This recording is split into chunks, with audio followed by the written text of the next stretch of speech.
बिस्मिल्लाहिर्रहमानिर्रहीम। The nation of Ibrahim के सामईन, हमारे मुआशरे में बहुत सारे ऐसे लोग हैं जिनके पास अज़दवाजी ज़िंदगी को गुजारने का इल्म नहीं है। हमें चाहिए कि जब भी अपनी औलाद को रिश्ता अज़दवाज में मुंसलिक करने का फ़ैसला करें तो पहले इनको इसकी तालीम दी जाए। जब बच्चे मियाँ बीवी के मामलात को समझ जाएं, एक दूसरे के हकूक़ को समझ जाएं, तो फिर उनके निकाह की तारीख़ मुकर्रर करें, वरना शादी के चंद माह बाद मियाँ बीवी के ताल्लुक इल्म ना होने की वजह से ख़राब होना शुरू हो जाते हैं। मैं इसी हवाले से कुरान और सुन्नत की रोशनी में चंद बातें आपके गोश गुजार कर रहा हूँ कि बाज़ इंसान दूसरे इंसानों से सेहत के एतबार से, शक्लो सूरत, कुव्वत व तवानाई के एतबार से, जहानत व फतानत, हस्बो नसब और जाहो मंजलत के एतबार से बड़े और अफजल हुआ करते हैं। इसलिए इन जैसा बनने की हसरत से अपनी ज़िंदगी को मुश्किल ना बना लो। ये ना सोचो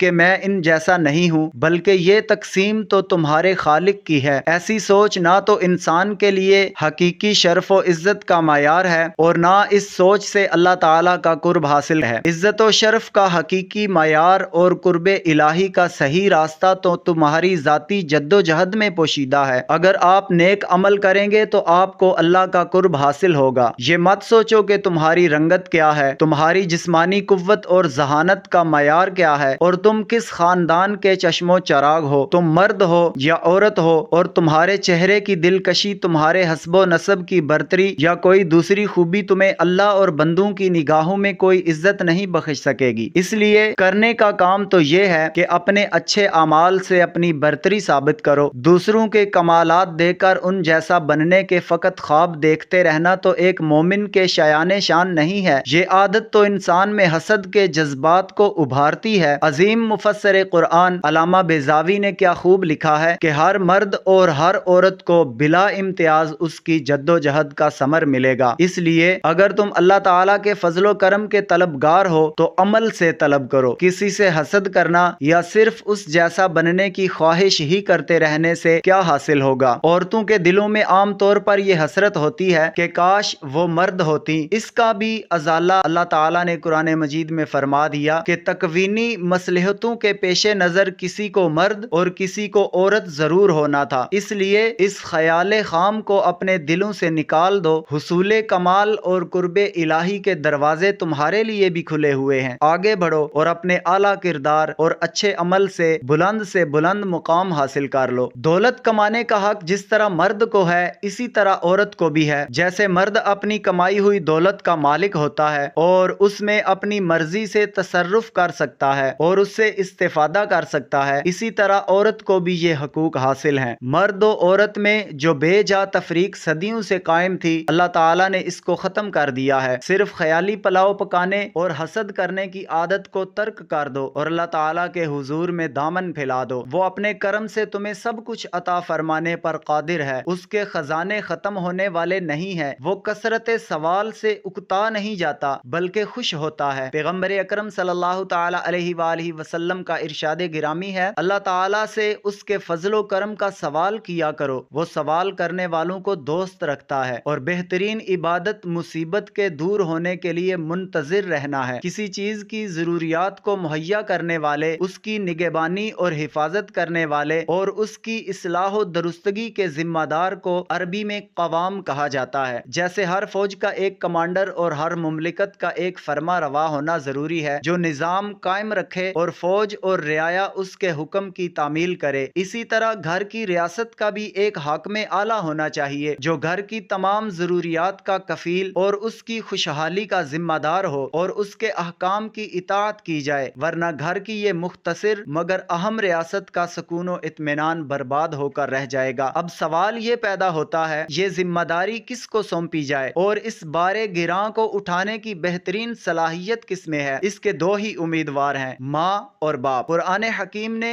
बाप को इस जिम्मेदारी का अहल करार दिया है और साथ ही वजह भी बता दी है कि इसमें दो खूबियां हैं, एक वहबी है और दूसरी कसबी है। इन्हीं के बाइस वो घर की मुमलिकत का रईस मुकर्रर किया गया है। पहली खूबी तो ये है जिससे कोई इनकार नहीं कर सकता कि मर्द अपनी जिस्मानी कुव्वत, जहनी बरतरी, मामला फहमी और दूर अंदेशी में बिलाशुबा औरत से बड़ा हुआ है। मर्द की दूसरी खूबी ये है कि बीवी बच्चे के جملہ اخراجات اور ان کے آرام و آسائش اور ان کی حفاظت و صیانت کی تمام تر ذمہ داری اس پر عائد ہے۔ اس لیے اپنی فطری اور کسبی برتری کے باعث مرد ہی اس امر کا مستحق ہے کہ وہ گھر کی ریاست کا امیر ہو۔ کوئی کم فہم یہ نہ سمجھے کہ عورت کے گلے میں مرد کی غلامی کا طوق ڈالا جا رہا ہے۔ ان انتظامی امور کے علاوہ عورت کے اپنے حقوق ہیں جو مرد پر ایسے ہی واجب ہیں جیسے مرد کے حقوق عورت کے ذمہ واجب ہیں، اور اللہ تعالیٰ کے قرب کے دروازے تو دونوں کے لیے برابر کشادہ ہیں، اس لیے یہاں عورت کی غلامی کا تو سوال ہی پیدا نہیں ہوتا۔ حقیقت یہ ہے کہ عورت کو جو مقام اسلام نے معاشرہ میں بخشا ہے اس کی مثال نہیں ملتی۔ اللہ تعالیٰ کے حکم کی مزید وضاحت پیغمبر اکرم صلی اللہ تعالی علیہ وآلہ وسلم کے اس فرمان سے ہوتی ہے کہ بہترین بیوی وہ ہے جسے جب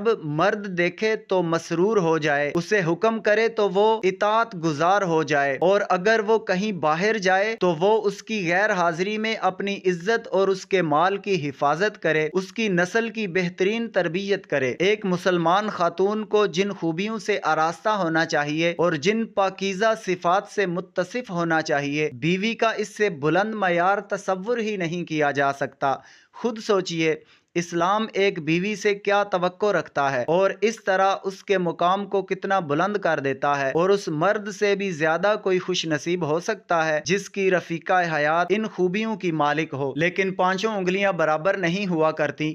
اچھی خواتین کے ساتھ ساتھ ایسی عورتیں بھی ہوتی ہیں جو تند مزاج اور کم عقل ہوا کرتی ہیں۔ اگر تمہیں ان کی نافرمانی کا پورا علم ہو جائے تو پہلے ہی غصہ سے بے قابو ہو کر آخری قدم نہ اٹھاؤ، بلکہ پہلے انہیں نرمی سے سمجھاؤ، اور اگر یہ طریقہ مؤثر ثابت نہ ہو تو پھر ان سے الگ رات بسر کرو اور محبت بھری باتیں کرنا چھوڑ دو۔ ہمارے معاشرے میں اس بات پر بہت کم غور کیا جاتا ہے۔ حالانکہ بیوی اپنے شوہر کی کھیتی ہے، وہ جس طرح چاہے اسے ہموار کر سکتا ہے۔ وہ عورت جس میں شرافت کی حس ابھی زندہ ہے وہ اس رویے سے ضرور اپنی اصلاح کر لے گی اور اپنے شوہر کی فرما بردار بن جائے تو پھر شوہر پر بھی لازم ہے کہ وہ اپنے پہلے رویے کو بالکل بدل دے اور پہلی غلطیوں کے تانے نہ دے۔ یہ حکم اس کے خدا کا ہے جو سب سے بالا اور سب سے بڑا ہے، اور اس کے حکم کو نہ ماننے والے کے لیے نتیجہ بڑا دردناک ہے۔ دانیشن آف ابراہیم کے سامعین، آپ بھی اگر قرآن پاک کا مطالعہ کریں تو زندگی اللہ تعالیٰ کی بڑی خوبصورت نعمت ہے۔ اللہ تعالیٰ سے دعا ہے کہ ہمیں قرآن پاک کا مطالعہ کر کے اپنی زندگی کو خوشگوار بنانے کی توفیق عطا فرمائے،